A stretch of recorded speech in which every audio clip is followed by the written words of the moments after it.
नमस्कार सभी को। तो जैसा कि आप सभी जानते हैं, सेकंड चैप्टर आपका कंप्लीट हो चुका है। तो आइए आज से थर्ड चैप्टर स्टार्ट करते हैं, जिसका नाम क्या है आप देख सकते हैं, motion in straight line. Straight माने क्या होता है, सीधा, है ना। स्ट्रेट लाइन का क्या मीन्स हो जाएगा, सीधी रेखा है कोई, ठीक है। तो उस सीधी रेखा में आपको क्या करना है, मोशन यानी गति करनी है। तो चैप्टर का नाम क्या है, मोशन इन स्ट्रेट लाइन, यानी कोई पार्टिकल है या कोई बॉडी है और वो सीधी रेखा में चलती जा रही है ना, एक स्ट्रेट लाइन में मोशन कर रही है। तो वो मोशन जो है उस पार्टिकल की वो क्या कहलाएगी, motion in a straight line, ठीक है। Chapter number third.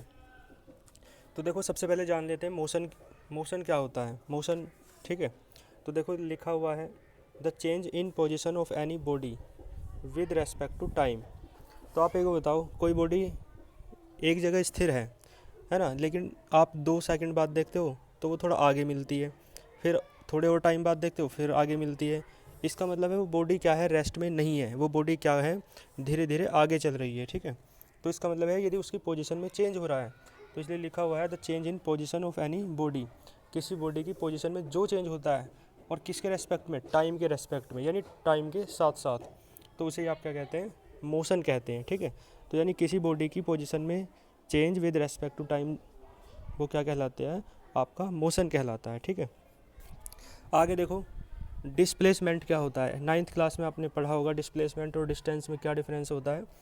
तो डिस्प्लेसमेंट भी क्या होता है, देखो, the length of the path, यानी कोई रास्ता है उसकी जो लंबाई है, कवर्ड बाय एनी बॉडी, जो किसके द्वारा कवर की जा रही है, किसी बॉडी के द्वारा, है ना, किसी पार्टिकल के द्वारा, इन ए फिक्स्ड डायरेक्शन, किसी निश्चित दिशा में, किसी निश्चित डायरेक्शन में, है ना, उसे आप क्या कहते हैं, डिस्प्लेसमेंट कहते हैं। यानी डिस्प्लेसमेंट क्या है, एक तरीके से डिस्टेंस ही है, दूरी ही है, लेकिन उसकी डायरेक्शन क्या होती है, फिक्स होती है, ठीक है। तो यानी ये क्या है, एक पाथ की यानी रास्ते की लंबाई है जो किसी पार्टिकल के द्वारा या किसी बॉडी के द्वारा कवर की जा रही है, लेकिन एक निश्चित दिशा में। तो इसे आप क्या कहते हैं, डिस्प्लेसमेंट कहते हैं, ठीक है। It is a vector quantity. मैंने आपको बताया होगा या आपने 9th क्लास में पढ़ा होगा कि जो फिजिकल क्वांटिटी होती हैं वो 2 टाइप्स की होती हैं। एक तो स्केलर क्वांटिटी होती हैं जिनमें केवल मैग्नीट्यूड होता है, डायरेक्शन नहीं होती है। और दूसरा क्या होती है, वेक्टर क्वांटिटी होती है जिनमें मैग्नीट्यूड भी होता है और डायरेक्शन भी होती है, ठीक है। तो डिस्प्लेसमेंट में डायरेक्शन है ना, इसलिए ये कौन सी क्वांटिटी है, वेक्टर क्वांटिटी, ठीक है। तो देखो जैसे डायग्राम के माध्यम से आप समझ सकते हैं, पहला पॉइंट ओ है, एक दूसरे बीच में पॉइंट दे रखा है पी, और सबसे लास्ट का पॉइंट क्या है, क्यू। तो आप देखें, ओ से लेकर पी तक की जो डिस्टेंस है वो x1 है, ओ से लेकर क्यू तक की जो डिस्टेंस है x2 है। तो कोई पार्टिकल यदि पी पॉइंट से क्यू पॉइंट तक चल रहा है तो उसने कितनी कितनी डिस्टेंस कवर की, x2 माइनस x1 कवर करेगा। तो ये x2 माइनस x1 जो है ना, पी से क्यू की तरफ है, यानी डायरेक्शन फिक्स है। तो यानी डायरेक्शन फिक्स होती है तो डिस्टेंस को ही आप क्या कहते हैं, डिस्प्लेसमेंट कहते हैं। तो पी क्यू जो आ जाएगा आपका x2 माइनस x1, यानी इसे ही आप क्या कहेंगे, displacement. Delta x is equals to x2 minus x1, ठीक है। तो ये डिस्प्लेसमेंट था। आइए इसके बाद देखते हैं डिस्टेंस। तो डिस्टेंस और डिस्प्लेसमेंट तो आपने समझ ही लिया एक साथ ही। तो डिस्टेंस क्या है, ये भी बेसिकली एक लेंथ ही है, लेकिन इसमें डायरेक्शन नहीं होती है।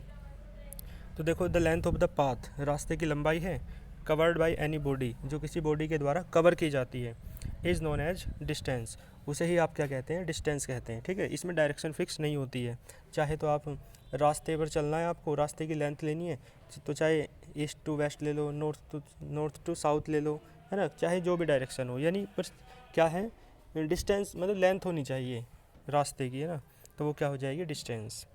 आगे देखो, लिखा हुआ है रेक्टिलिनियर मोशन। देखो रेक्टिलिनियर, लीनियर वर्ड से पता चल रहा है कि लीनियर का मीन्स क्या होता है, एलोंग ए लाइन, किसी रेखा के एलोंग, है ना, अनुदिश। तो देखो, द मोशन ऑफ ए, जो मोशन है of a long straight line, ये ए लॉन्ग नहीं है, अलोंग है ना, ए और लॉन्ग दोनों साथ मिलाओ। तो the motion along A straight line, along का मीन्स क्या होता है, अनुदिश, दिशा में। The motion along A straight line, यानी एक सीधी रेखा के अनुदिश, ठीक है जी, यानी एक सीधी रेखा की दिशा में। क्लियर है। तो जो ऐसी मोशन होती है जो एलोंग ए स्ट्रेट लाइन होती है, उसे आप क्या कहते हैं, रेक्टिलिनियर मोशन कहते हैं, ठीक है। तो समझ में आया होगा आपको, है ना, थर्ड चैप्टर आपका स्टार्ट हुआ है। तो पूरे उत्साह के साथ इस चैप्टर को अच्छे से तैयार करें, बहुत अच्छा चैप्टर है। सेकंड चैप्टर कंप्लीट हुआ था और उसे भी साथ साथ है ना साइड में रिवाइज करते रहना, अच्छे से लर्न करते रहना और इसे अपना साथ साथ तैयार करते चलना। ठीक है, मिलते हैं नेक्स्ट क्लास में। All the very best.